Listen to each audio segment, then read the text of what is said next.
各位来我们脱口秀大会啊，我们蓬荜生辉，但是残酷的比赛到了最残酷的时候，绵绵就剩一个了啊！特别残酷，还有8个朋友，还有8个朋友，1个名额，那么我们就要启动终极车轮战。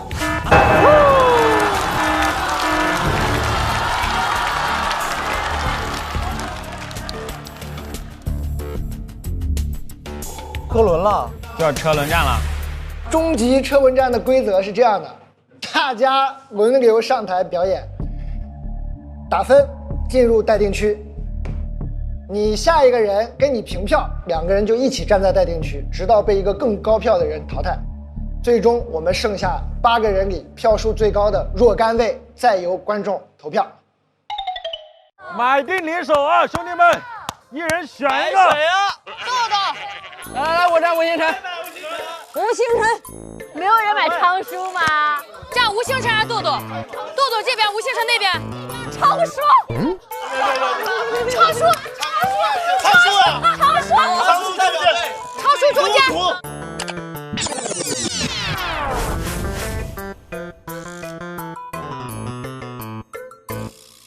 好的，我们终极车轮战马上开始，有请第1位选手。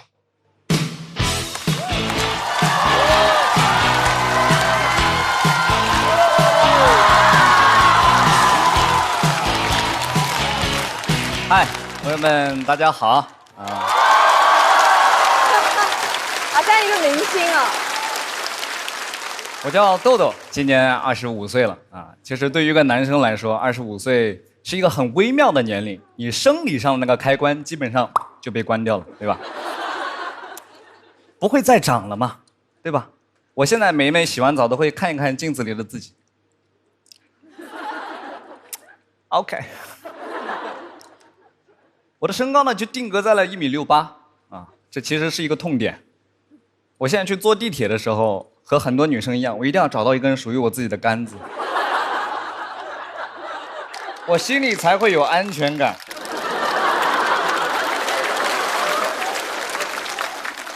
我要么扶着它，我要么靠着它，我要么抓着那个吊环，因为我一般抓不到上面那根杆子，我只能抓到那个吊环，而且吊环这一般都会有个广告，对不对？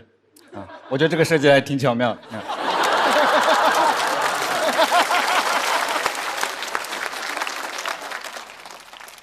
有一次我印象特别深刻，是我跟庞博2个人去公司改稿，早高峰非常的挤，我们被人流涌到了车厢里面，谁都没有抓到杆子，我心里非常的紧张。果不其然，车一开我就往后倒了一下，然后庞博就扶了我一把。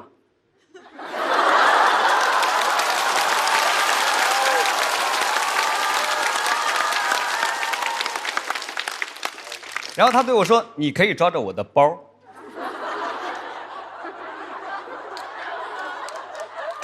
当时我觉得我好娘，但是我想他也没有抓着杆子，他是怎么站住的？我就抬头看他，哇，庞博用手顶着那个车厢的天花板，像钢铁侠一样，他好 man 啊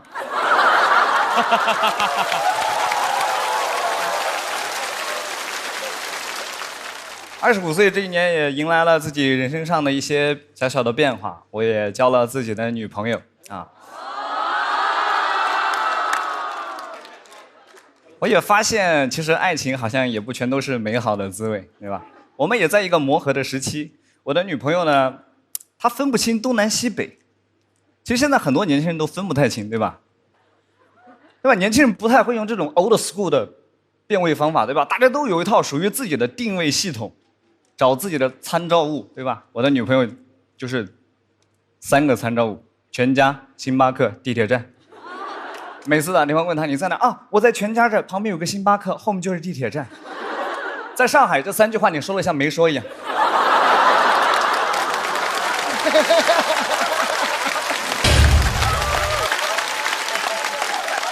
你站在任何一个地铁站，放眼望去4个星巴克。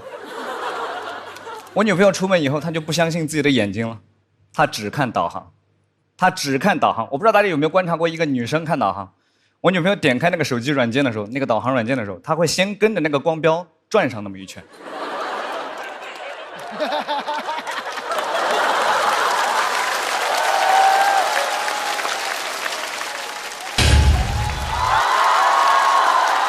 接不住啊，接不住，上吧。像一只进化的数码宝贝一样，他得先跟那个光标呼应上，然后他就把自己托付给那个光标了。他会把手机卡在自己的胸口，鼻尖所指的方向就是目前光标行进的方向。行吗？行。而且我们都用过导航软件，对吧？你刚点开它的时候，它的 GPS 信号不是特别的强，会有一些小小的错误。我女朋友大概走出去10米，发现自己走错方向了，她会有一个非常迅猛的转身。那个转身你们有没有玩过那个神庙逃亡？就是那种不做任何准备，没有任何思考，那个转身快的姚明都防不住。这个梗确实有点直男。阿金卡卡。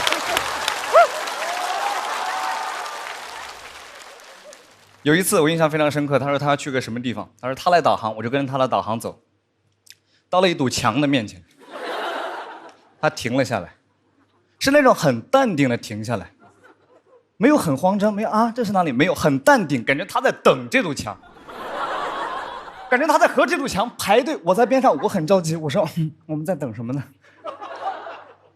导航说这里要直行。这是一堵墙哎，我知道，但是导航说这里要直行。宝贝儿，你知不知道墙是什么意思？墙的意思就是拒绝的意思 ，refuse。秦始皇当年为什么要造长城？为的就是让那帮敌军来到这座长城下的时候，哈。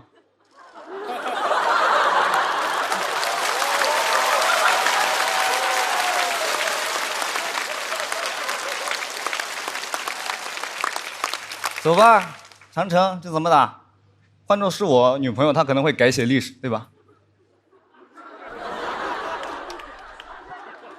我看导航说这里要直行。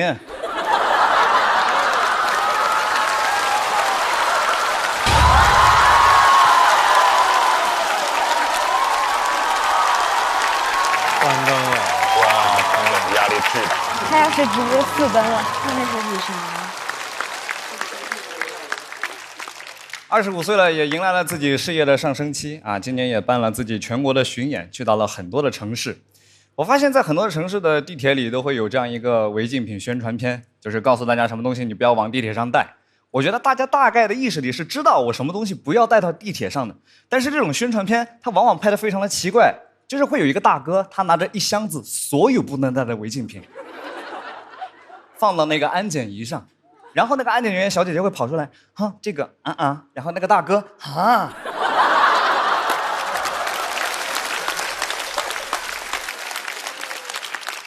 你们去想那个箱子里装的汽油、硫酸、烟花，这么大一个煤气罐，我觉得这个世界上没有一个人他的爱好是去搜集所有的地铁违禁品，装在一个箱子里，也不盖个盖子，像一盘菜一样端到那个安检仪上，说我今天就要富贵险中求。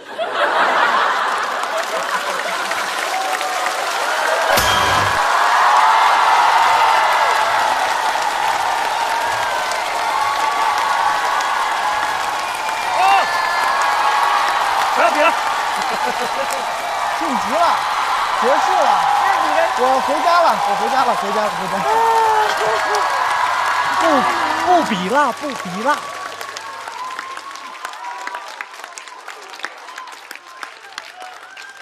那箱子里还有一把弩，谁要带一把弩上地铁？一把弩哎 ，cosplay 绝地求生吗？一把弩哎，而且你都带了一把弩了，就未必要过安检了吧？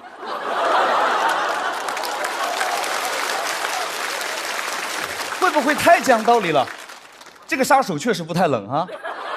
你们大概都能想象到，他收到那条任务短信的时候，心里想的是什么？今天晚上8点半，人民广场国际金融中心把张氏集团的大公子做掉，不要留下任何的痕迹。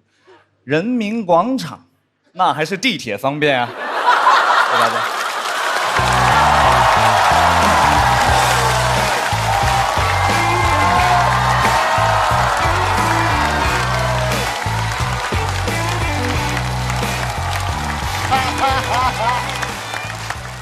蛋总怎么办啊？这你怎么就过了办？，没有人了。那后边人怎么办？明年见 ，See you， 拜拜。跨年一起跨年哦。回家了，回家了，再见。拜拜。后面的朋友也可以争取4灯，然后交由观众来投票嘛，这是他们的机会啊。哦。其实我前面看到豆豆是站起来过几次的哈，大家也能通过他的表演感受到为什么他被留到了最后。这帮人没有人挑战他，所以他很郁闷，很强。嗯，豆豆今年也开了2000人的专场演出，这个不拿麦这个表演风格是什么时候开始的？有一次演出的时候，然后其实常叔一直在用这个无线麦，然后有一天他说他不用了，我说哎，那我试一试。啊，用完之后就感觉好像更放松了一些，更自然了一些，就觉得跟观众的距离会更加的近，所以就一直沿用了这个习惯。